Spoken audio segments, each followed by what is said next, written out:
2 Petrus 2 ayat 1 sampai dengan selesai. Nabi-nabi dan guru-guru yang palsu. Sebagaimana nabi-nabi palsu dahulu tampil di tengah-tengah umat Allah, demikian pula di antara kamu akan ada guru-guru palsu. Mereka akan memasukkan pengajaran-pengajaran sesat yang membinasakan.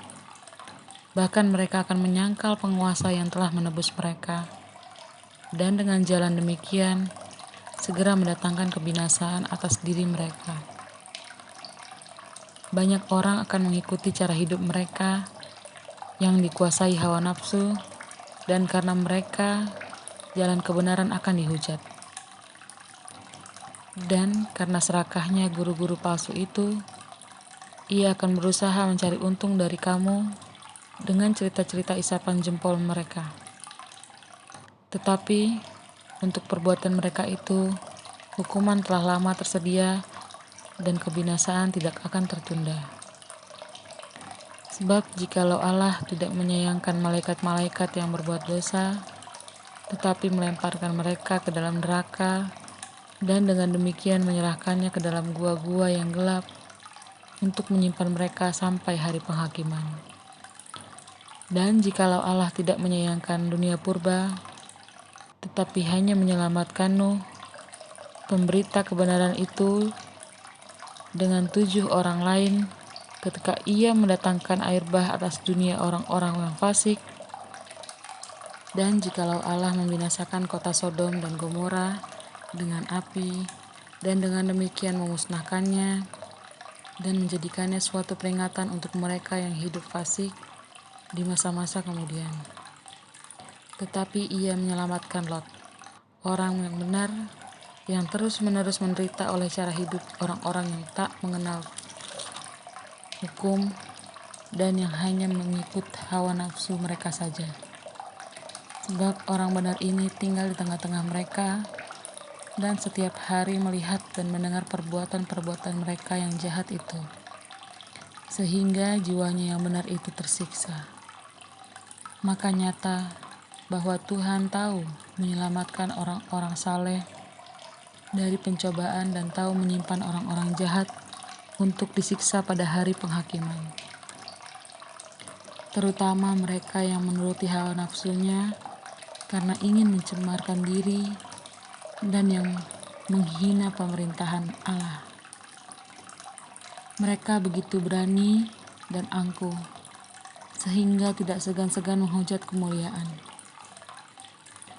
Padahal malaikat-malaikat sendiri yang sekalipun lebih kuat dan lebih berkuasa daripada mereka tidak memakai kata-kata hujat. Kalau malaikat menuntut hukuman atas mereka di hadapan Allah, tetapi mereka itu sama dengan hewan yang tidak berakal, sama dengan binatang yang hanya dilahirkan untuk ditangkap dan dimusnahkan. Mereka menghujat apa yang tidak mereka ketahui, sehingga oleh perbuatan mereka yang jahat, mereka sendiri akan binasa seperti binatang liar, dan akan mengalami nasib yang buruk sebagai upah kejahatan mereka. Berfoya-foya pada siang hari, mereka menganggap kenikmatan mereka adalah kotoran dan noda, yang mabuk dalam hawa nafsu. Mereka kalau mereka duduk makan minum bersama-sama dengan kamu, mata mereka penuh nafsu zinah dan mereka tidak pernah jemu berbuat dosa. Mereka memikat orang-orang yang lemah, hati mereka telah terlatih dalam keserakahan.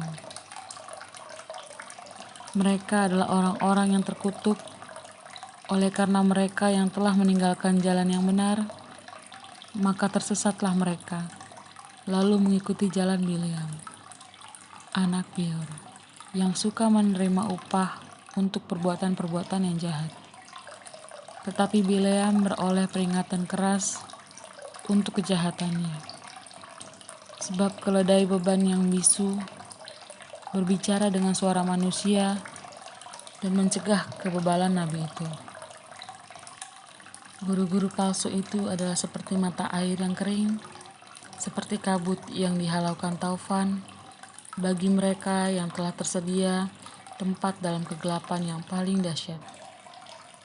Sebab mereka mengucapkan kata-kata yang congkak dan hampa dan mempergunakan hawa nafsu cabul untuk memikat orang-orang yang baru saja melepaskan diri dari mereka yang hidup dalam kesesatan.